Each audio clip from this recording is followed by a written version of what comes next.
우리 교재 과제는 잘하고 계시죠? 다음 주 월요일 날까지 제출해 주셔야 됩니다. 수고는 어떻게 제출해야 돼요? 교재 다 김세영 씨도 그때 수정해 가셨나요 중간에? 오케이. 저번 시간 했던 거는 국민정음 창제 원리였어요. 세종의 마음을 좀 여러분이 이해하시면 됩니다. 무슨 생각으로 만들었는지 자꾸 설마 책이 없으신가요? 장성호 씨 책이 없으신가요? 네. 아니 그럼 나한테 말을 해야지 왜 이러지?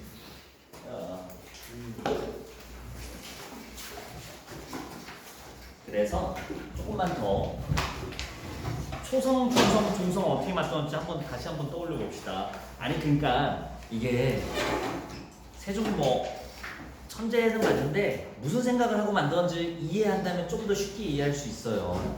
소리를 들어보니까 잠깐만 우리 방점 나간다. 우리 방점까지는 했지? 4쪽에 있는 방점 찍기까지 설명을 드렸었던 거죠. 맞을까요? 그리고 오늘 그 다음은 안 했던 거지. 오케이. 오늘 변천까지 좀 많이 나가보도록 합시다. 돌아와서 세종이 이제 어떤 생각을 만들었는지를 저번 시간에 공부한 거야. 소리를 들어보니까 세 가지 소리가 들린 거죠. 세 가지 소리가 아니라 한 가지 소리에서 세 가지의 자리가 조합돼서 하나의 소리가 나는구나 라고 떠올렸다. 그래서 총 세 가지가 조합돼야 소리가 하나 나오는군 생각하고 생각하고 첫 번째 자리가 바로 초성. 여러분들 초성 총 몇 개 만들었어요? 세종대왕에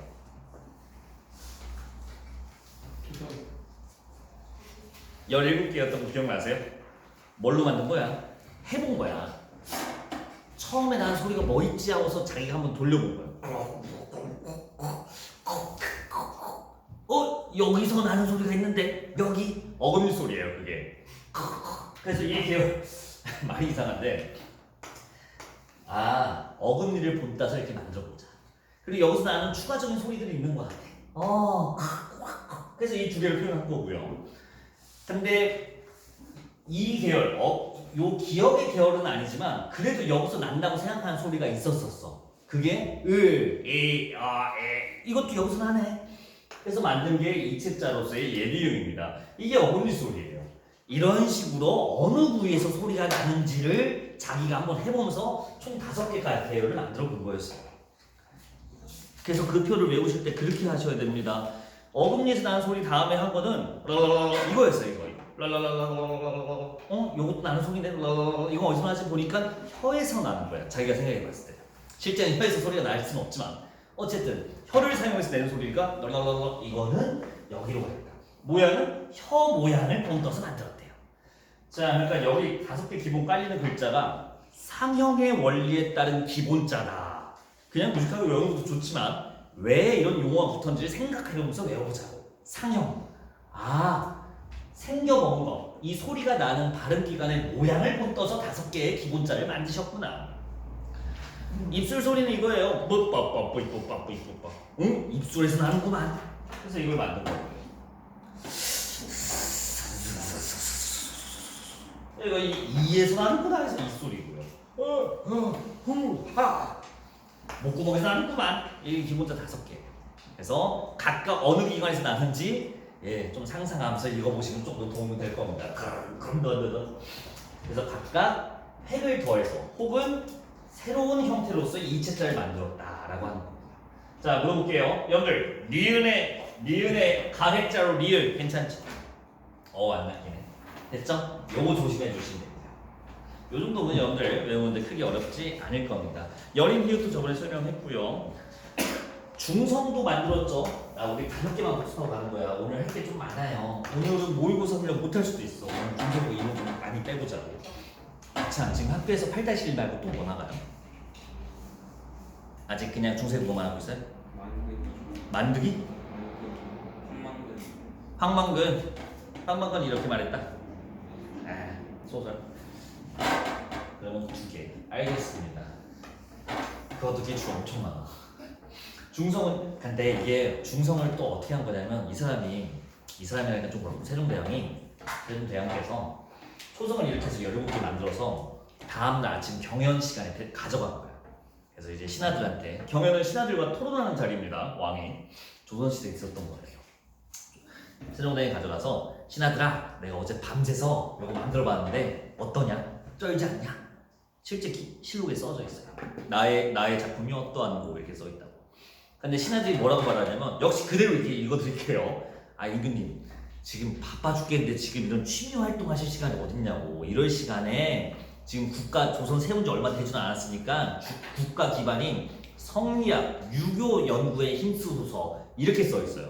아, 신하들이 쿠사리를 먹였다, 갈궜다. 이런 걸 하고 있어요. 지금 바빠 죽겠는데. 세종이 그때 정말 화가 나갖고 실록에 이렇게 써 있습니다. 니들이 감히 내 앞에서 나의 의문학, 나의 음성학을 모욕해? 하면서 막 싸워요. 원래 경연장이 신하들과 왕이 토론하고 싸우는 자리입니다.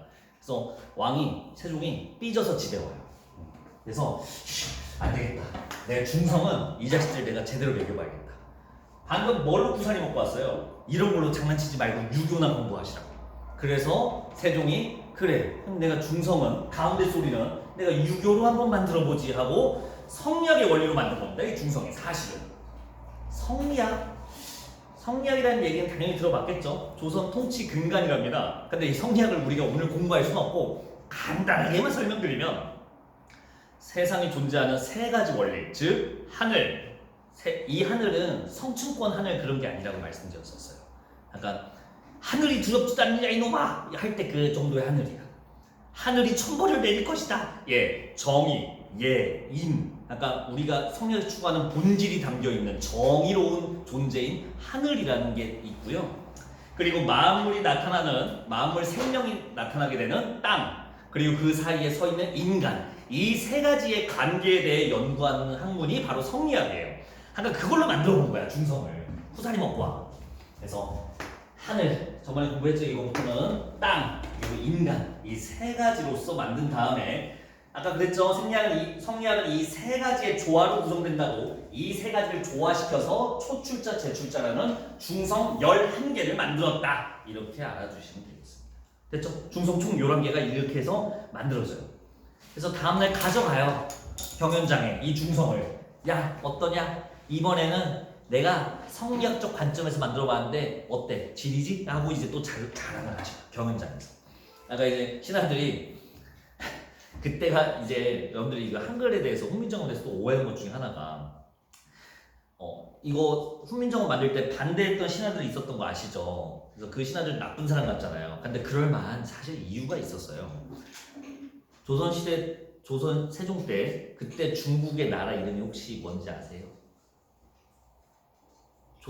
청나라. 청나라 아닌데. 명나라. 명나라였어요. 명나라 때. 청나라는 좀 이후에 임진왜란 이후에 나타나고요. 세종 때는 명나라였습니다. 근데 그때가 명나라 최전성기였어요. 어디까지 진출하냐면 일단 뭐 중앙아시아, 서아시아 다 먹고요. 아프리카 지중해 건너고 유럽까지 진출하는 상황이었어요. 명나라 가장 부흥했던 최전성기였거든. 근데 이게 굉장히 이제 잔혹한 친구들이었어요. 자기 국가에 복속되지 않으면 다 그냥 남녀노소 없이 다 죽이고 그냥 다 파괴시켰어요. 문명들을. 그러고 다녔던 깡패였던 시기였단 말이에요. 명나라가. 세종이 어제 밤새 꿀꿀 내더니 야 어때 성리학 이제 적용했는데 이번에는 괜찮지 않냐라고 하니까 신하들이 반대한 이유가 이거예요. 아니 지금 그거 잘 만드셨는데 지금 그게 중요한 게 아니라 지금 명나라가 위에 있는 나라가 자기 문화에 복속되지 않으면 지금 다 깨부시고 다니는데 이게 뭐 하는 짓이냐고 지금 나라 망하게 할 일 있냐고 또 부사리를 줘요. 네. 실제로 명나라가 이거 만들기 전에 또 세종이 어떤 짓을 하냐면 어떤 지사가 좀 그렇고 칠정살이라는 걸 만드는데 이게 달력이에요. 달력. 원래 달력은 그 명나라 수도를 기준으로 해서 1년 달력을 만들었는데 그걸 쓰다 보니까 조금 안 맞아 조선에서는. 그래서 우리 한양을 기준으로 새롭게 달력을 만들어보자 해서 만든 게 칠정산이에요. 엄청난 유산이야. 근데 중국 입장에서는 명나라 입장에서는 이것들 봐라. 아니 니들 중심으로 달력을 짠다고? 이거 되게 거슬린 상황이었거든. 근데 그 상황에서 이걸 만들어 갖고 온 거야. 우리의 문자 하면서. 그러니까 신하들이 정신 좀 차리라고 지금 나라 망하게 생겼다고 막 이렇게 했던 에피소드가 있었던 겁니다. 어찌됐든 뭐 잘 만들어서 썼고요. 성조 저번에 설명드린 거 기억나세요? 성조? 어차피 제일 중요한 건 성조거든요. 자, 이거 OX 해봐요. 방점을 통해 성조를 통해 방점을 표현했다. 이거 O야 X야? X. X인 거 저번에 했었죠. 반대로 되어 있어요. 성조는 소리의 높낮이고요. 이 소리의 높낮이를 표현하기 위해 찍었던 점이 방점이었던 거야. 그러니까 성조를 통해 방점을 표현한 게 아니라 방점을 통해서 성조를 표현했다. 이렇게까지 알아두시면 되겠습니다. 방점 요거 조심해 주시면 된 것 같습니다. 이제 오늘 이어서 할 건데요. 나머지는 이제 여러분들이 저기 6쪽까지는 뒤에 답이 있으니까 외우고 싶을 때 이걸 내가 어떻게 써야 되는지 내가 가이드를 했어야 되는데, 자, 어차피 이 창제 원리나 이 작동 원리는 그냥 외우는 거예요. 결국에는 에피소드가 뭐든 결국엔 외워야 될 거 아니야. 그래서 외울 때 그냥 외우고 졸리시면 여기 있는 거 그냥 보고서 채우는 거거든요. 6쪽까지 여러분들이 외울 때 혹시 필요할 때 그냥 외우긴 너무 힘들어서 좀 이렇게 풀면서 외우고 싶다 하면 그때 활용하시면 되고, 나 이런 거 없어도 그냥 외울 수 있겠는데 하면 굳이 안 건드셔도 괜찮습니다. 오늘 진도는 7쪽 나가도록 할게요. 국어의 변천.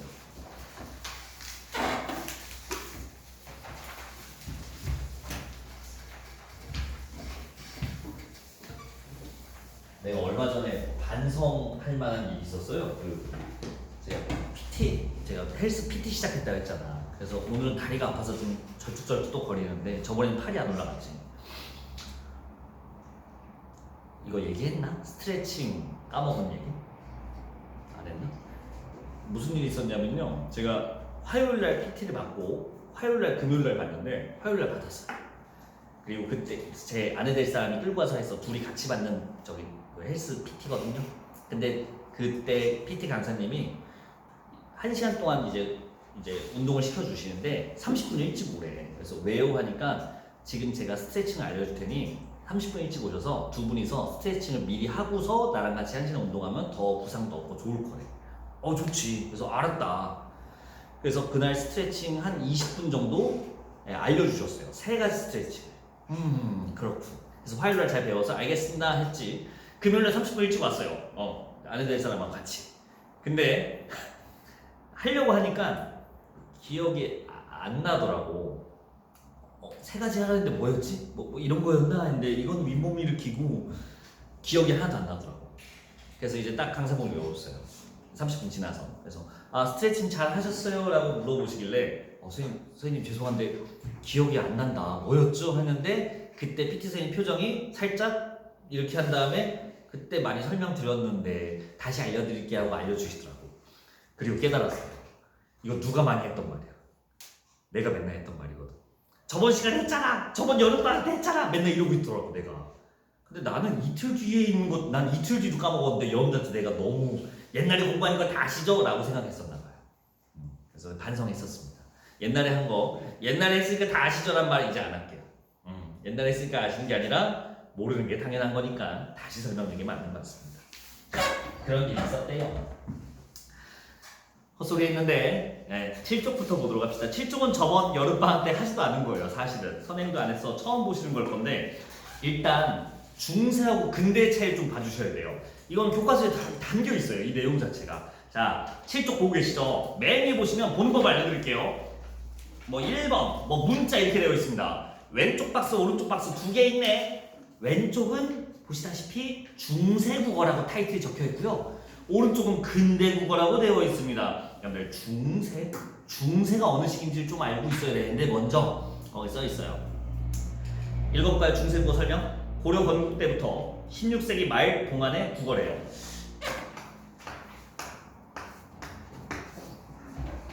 문제. 16세기는 1600년대다. 맞아. 이 정도는 다 알지. 1700년 된 거 다 알고 계시죠? 1500년대예요. 1500년대를 16세기라고 합니다. 이게 뭔데요? 하면 조금 다른데 내가 알기로는 이게 기원후라고 한대요. 영어로는 AD라고 쓰더라고요. 기원후. 그러니까 이제 그 크리스트교랑 관련이 좀 있는 건데, 시작하자마자 0세기로 시작한 게 아니라 시작하고서 1세기 시작한 거예요. 그러니까 1세기는 몇 년부터 몇 년이야? 1년부터 100년까지가 1세기인 거야. 그리고 101년부터가 200년까지가 2세기인 거야. 이렇게 되어 있대요. 그러면 16세기면 눈치 깠죠? 예, 1501년부터 1600년까지가 바로 16세기입니다. 그럼 16세기 말이면 대략 몇 년도겠어요? 1590 몇 년도예요. 혹시 이때 무슨 일이 있었는지 아시는 분 있으세요? 임진왜란 이거 잘 알더라고. 님들 이거 어떻게 알고 있는 거야? 상식인가?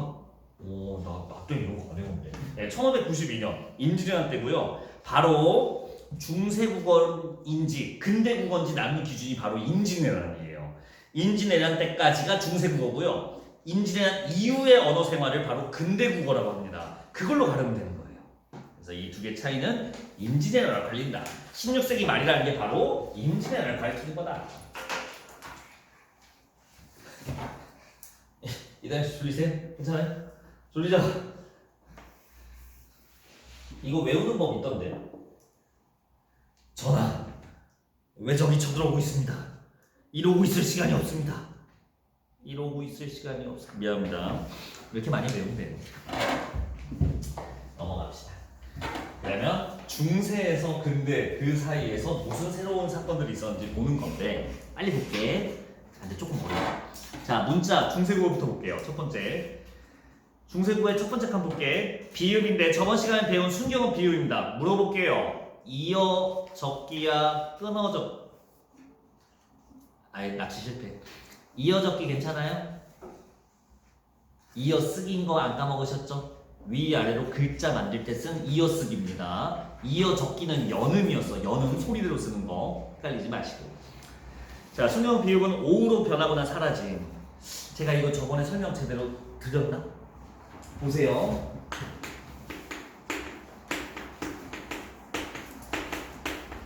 순경 비읍이 사라지고요. 뭘로 바뀌었냐면 오후로 변하거나 사라졌대요. 어차피 나중에 여러분들이 다 하나로 이 이론들이 합쳐져야 되거든. 차근차근 좀 들어봐봐. 순경어 비읍 지금은 안 써요. 지금은 오후로 바뀌었대요. 근데 지금도 아직도 그 흔적이 남아있거든. 대표적으로 이 두 개를 비교해 드릴게요. 연결어미 중에 아어라는 연결어미가 있습니다. 그러니까 아서를 써볼까? 아서 어서라는 연결어미가 있어요. 그러니까 뭐 밥을 먹어서 사람이 죽어서 술을 마시어서 어미 어서를 써볼게요. 그래서 길이 좁아서 이렇게 어미를 연결을 쓰면 돼요. 근데 이놈 보세요. 아이고 아주 그냥 아주 얼굴이 아주 곱아서 이렇게 안 씁니다. 우리 뭐라고 써요? 고와서라고 하는 거 다들 알고 계시죠? 이거 뭐지? 예측할 수 있게 되는 거죠. 가볼게요. 중세 때 얘는 똑같았어요. 아서를 쓰면 그대로 이어적기가 기본이야. 중세 때는 다시 중세 국어는 이어적기가 기본이야. 이렇게 씁니다. 근데 이거 볼게요. 얘도 고바서라고 써야 되는데, 자, 이 비읍이 사실은 중세 때는 순경어 비읍이었던 거지. 그럼 옛날에 어떻게 썼겠어요? 이렇게 썼을 거예요. 고바서라고 썼을 거예요. 이렇게 썼어요 옛날에. 근데 현대로 오면서 이 순경어 비읍이 사라졌다는 거 알고 있을 거예요. 뭘로 바뀌었대? 지금 보니까 오우로 바뀌었대요. 됐을까요? 왜 고와서가 현대에 남아있는지. 이게 사실 뭐였던 거예요? 옛날에 요 순경어 비읍이었다는 걸 여러분들이 확인할 수 있을 겁니다. 아, 순경어 비읍의 흔적은 이렇게 이걸 비읍 불규칙이라고 해요. 비읍 불규칙. 어간의 끝소리가 비읍일 때 가끔 불규칙적으로 이렇게 와가 되는 경우가 있거든요. 아, 이 비읍이 옛날에 순경어 비읍이었던 흔적이 이런 식으로 남아있구나라고 확인해 주시면 되세요. 됐지? 충분히 이해할 수 있을 거예요. 그 다음 순경어 비읍 정리해보시고 아래 내려오시면 여린 히읗이 있습니다. 예, 이거 없어져요. 쓰다가 없어져요. 그 아래 반침 예디응 아래야 있습니다. 예디응은 한 번만 더 해볼까요?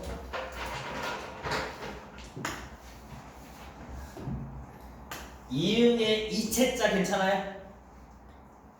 아니야. 예디응은 기역의 이체자였어요. 앞에 표를 참고하시고요. 이응은 뭐냐면 그냥 목구멍 소리였습니다. 이 두 개가 옛날에 달랐던 거예요. 저번에 했던 거 한 번만 더 하자면 요거는 음가가 없어요. 실제 소리가 나는 게 아니라 굳이 구현해서 읽어드리면 이런 거였던 거야. 목구멍에서 나는 소리인데 이 정도 소리예요. 그러니까 실제 들리는 소리가 아니야. 뭔 소리 나겠지만 들어봐. 이건 음가가 있어요. 실제 소리가 나는 건데 아까 제가 어금니 소리라고 말씀드렸잖아요. 여기서 나는 이응인 거야. 응, 위, 뭐 이거 여기서 나는 거야. 두 개는 달라요. 그래서 실제 다만 현대는 이 예디음을 쓰지 않습니다. 그럼 어떻게 됐냐? 둘 다 그냥 동그라미 이응으로 퉁쳐졌어요. 여기가 이제 우리가 알 수 있는 그거예요. 얘는요 소리가 실제 나지 않아요. 우리 1학기 때 배웠죠. 음 변동했을 때 이렇게 하나 똑같이 이거나 그냥 아예요. 따로 소리가 없어요. 하지만 이 친구는 소리가 실제로 존재합니다. 암이라고 해서 실제 소리가 있어요. 얘가 옛날에 예디음이었던 거구나. 그러니까 옛날에는 암이라는 말을 표현하기 위해서는 이렇게 했었던 거죠. 소리가 있는 점이지 그 차이. 그래서 옛날에 이런 예디음 같은 게 사용됐다라는 얘기였고요. 자, 그 아래 보시면 각자 병서와 합용 병서 있습니다. 네, 그거까지. 우리 저번 시간에 공부했던 겁니다. 각자 병서, 합용 병서. 오른쪽으로 한번 와볼게요. 근대 국어에서 무슨 일이 일어나는지 한번 보자. 자, 반치음이었던 거 안 까먹었죠? 세모 반치음 없어졌습니다. 근데 이 반치음도 없어진 거 현대에 흔적이 생생히 남아 있어요. 한번 볼까?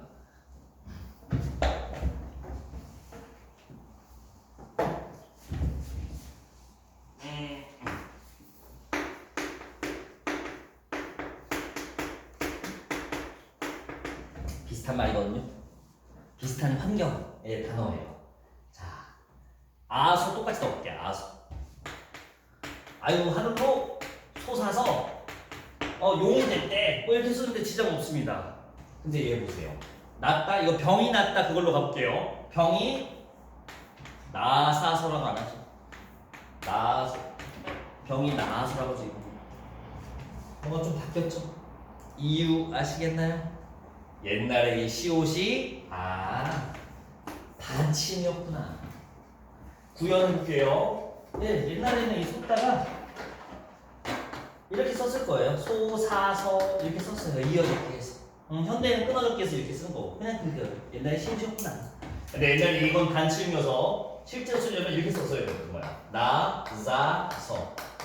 z로 발음합니다. 이 세모는 반침이라면서.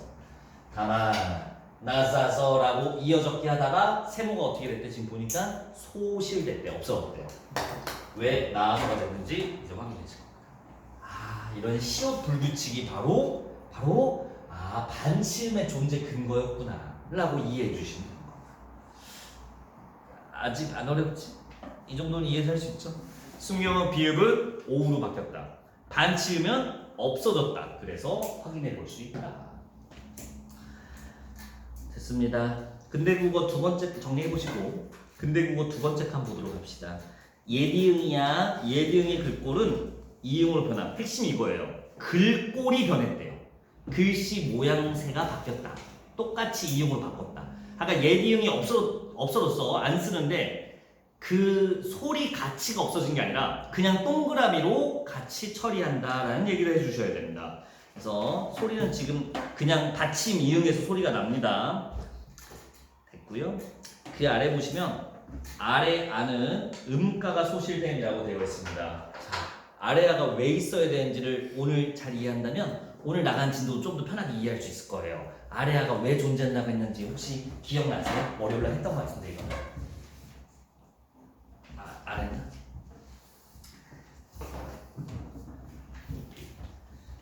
야 근데 오늘 나 앞에도 수업하고 했는데 오늘 유달리 나는 공부하기 싫더라고. 수업이 뭘 끄덕끄덕해. 너 맨날 그랬잖아. 뭐 때문이지? 시험이 끝나고 좀 애매한 시기라고 그런가? 딱히 동기가 부여 안 되나? 그렇다고 놀 수는 없잖아요. 놀 수 없어. 옛날에 그 1학기 때 중간 끝나고 기말 들어가기 전에 좀 이럴 때 있어갖고 제가 어떻게 했는지 혹시 기억나세요? 30분이나 일찍 끝냈잖아. 그리고 미안하다고 저기 베스킨라빈스에서 싱글킹 하나씩 돌렸잖아.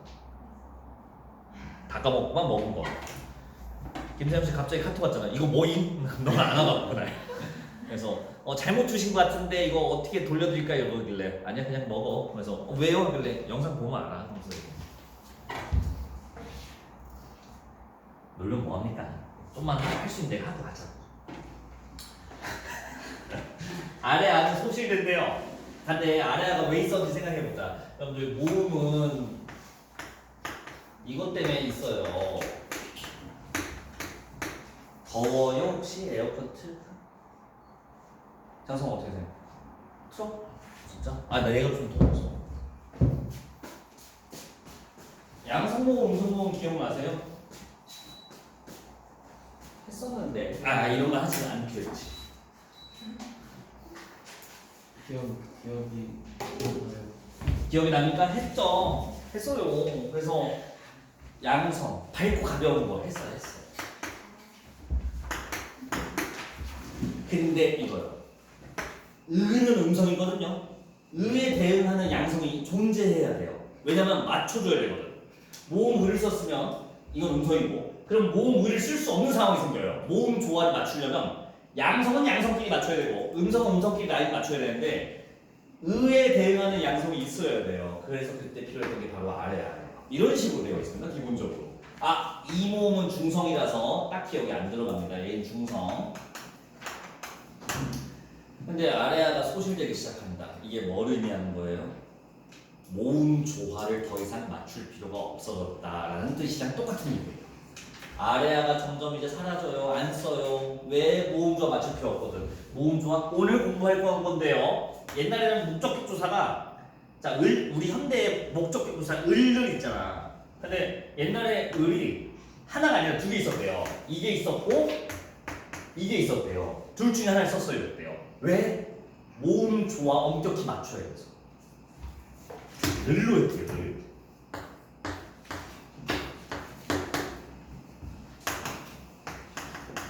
봉수를 죽이자. 뭐 쓰면 돼요 그냥. 근데 1번이야 2번이야? 장성씨 1번 할 거예요? 2번 할 거예요? 모음 이유는? 이게 수가 의에서 음성이니까 음성이? 양성으로 맞춰야 돼. 아니 다 왔는데 뭔가 이상한데 맞춘다는 거는 양성 썼으면 음성으로 밸런스를 맞춘다 그게 아니라 양성은 양성끼리 통일, 음성은 음성끼리 통일이라는 뜻이에요. 내가 설명 잘못했나 봅니다. 그러면 요거 써야 되는 거 괜찮을까요? 네. 이렇게 되어 있습니다. 장준호 이건 몇 번 써야 됩니까? 1번 써야 되는 거 괜찮을까요? 모음, 마지막 모음을 맞추는 거야. 우가 음성이니까 음성을 맞춰야 돼. 양성이니까 양성을 맞춰야 돼. 자, 현대에는 이 모음 조화를 여러분들이 신경 써서 글자를 쓰나요? 그런 거 신경 안 쓰지. 그냥 쓰지. 그럼 얘가 더 이상 필요할 이유가 없어졌다. 그래서 근대에 아래아가 소실되었다. 모음 조화가 파괴되었다라는 얘기입니다. 그래서 그렇게 해주시면 돼요. 여러분들이 써놓으실래요? 아래아는 음가가 소실됨이라는 부분 보고 있잖아요. 거기다 여러분들이 쓰세요. 편한 데다가 모음 조화 파괴 같은 말입니다. 다시 모음 조화요. 조화. 양성은 양성끼리, 음성은 음성끼리 맞춘 게 모음 조화인데 이게 파괴되고 있구나. 아래아가 소실된 걸 보니 이 두 개는 인과로 묶여 있다고. 됐죠? 그 다음 그 아래 칸 보시면 비읍 시옷 기역 비읍 시옷 디귿 같은 어두 자음군이 소멸된 어두 자음군 표기에 혼란이 옴이라고 써있는 어두 자음군.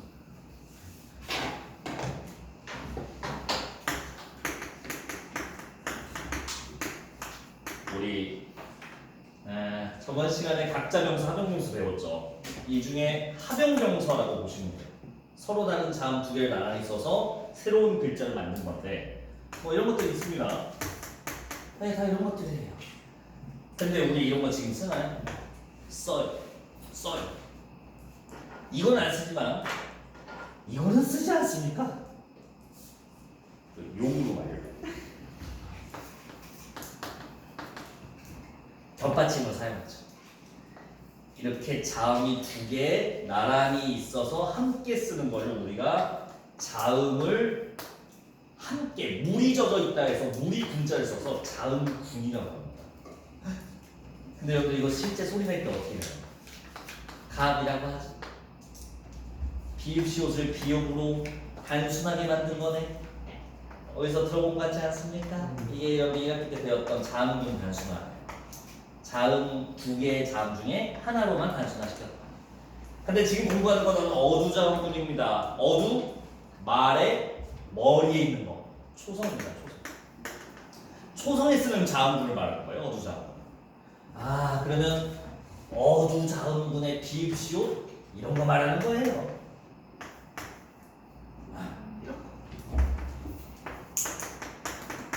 이런 거 지금은 안 쓰지. 그렇죠? 이런 거 이렇게 썼어요. 지금은 안 씁니다. 다만 흔적이 남아있다. 흔적이 아직도 이것도 남아있다. 순경은 비읍 단치음처럼 현대에도 그 흔적이 남아있는데 뭐 쓸 저거는 이렇게 써도 돼요.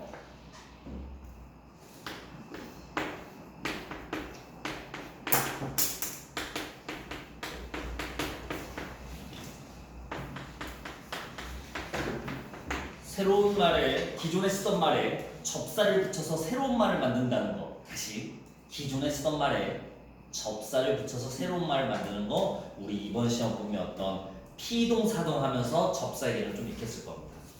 자 근데 이번에는 접두사를 한번 넣어볼게요. 안 중요한데 한번 들어봐봐.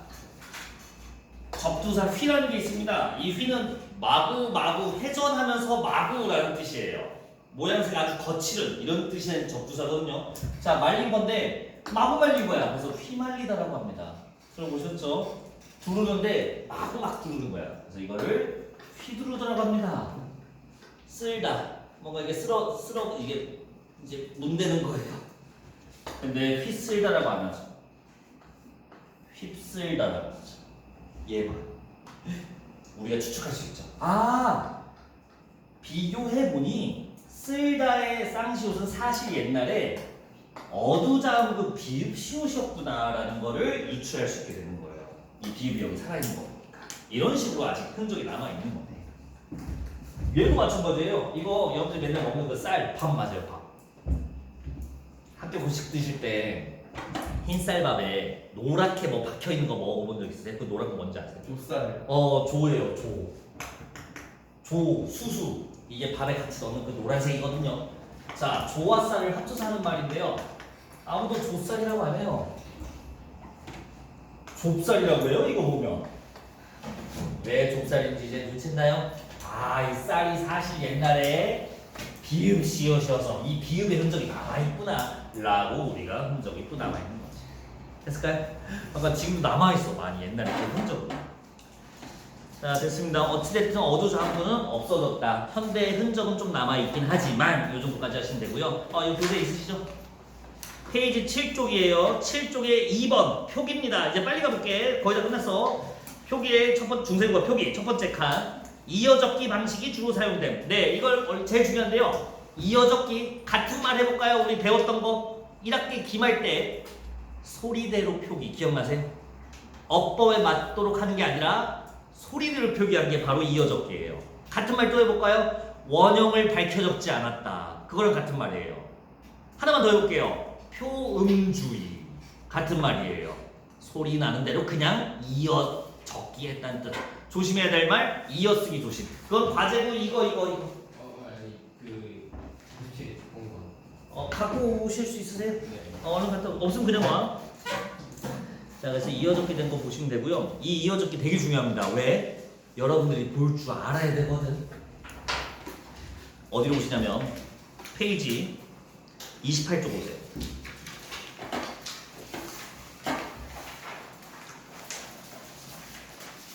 뜬금없지만 28쪽 오시라고 스트레칭할 시간이 아니라 28쪽 오셨나요? 그럼 맨 왼쪽 위에 15번 문제 있습니다. 당황하지 마시고 내가 조금 더 할 테니까 이게 이어적기가 왜 중요한지 말씀드릴게요. 감을 잡아봐. 이게 직접 봐야 이게 중요하구나 느껴져요. 자, 첫 줄 봐봐. 기억. 자, 15번에 보기. 기억 봐봐. 라후라이. 자, 이따 뵐 거야. 득도하야. 돌아가. 여기 체크. 어미를 체크. 어미를 보셨나요? 붉은 글씨 되어 있죠? 여기 해석 보세요. 뭘로 해석되어 있어요? 라고가 툭 떠요. 돌아가서 어미를이라고 번역되어 있죠. 이 번역된 거 동그라미. 어미를 동그라미. 그리고 디귿 보세요. 디귿. 니은 넘어가서 디귿 보시면 읽어볼게. 남글시옷 선인이 한. 자 여기다 밑줄 딸을 이라고 써 있어요. 딸을 이렇게 써 있네. 이렇게 써 있어. 밑줄 썼죠? 번역 보세요. 이거 뭘로 번역해놨어요? 딸을 이라고 번역해놨죠. 선지 2번 볼게요. OX 해보세요.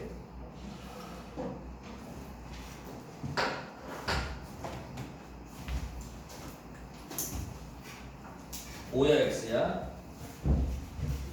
이게 작년 1학년 11월 모의고사거든요.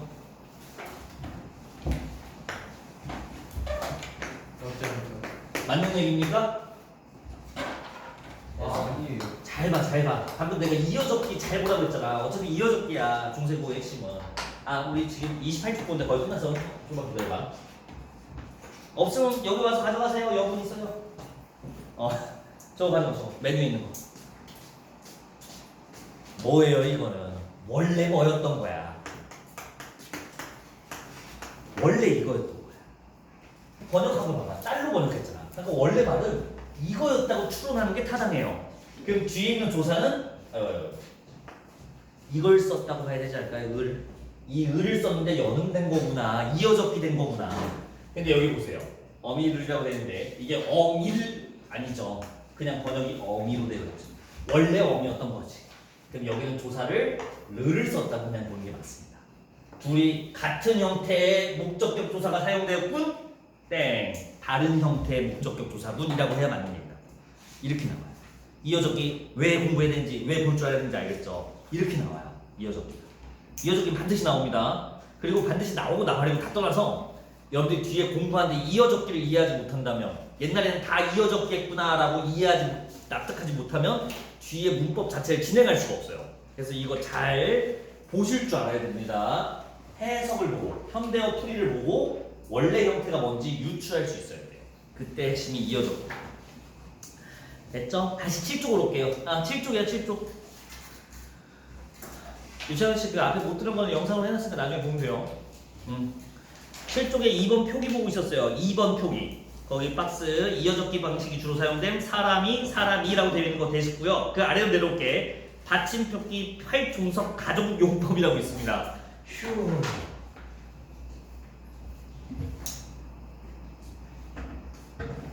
여러분들 세종이 종성은 몇 개 만들었었어요?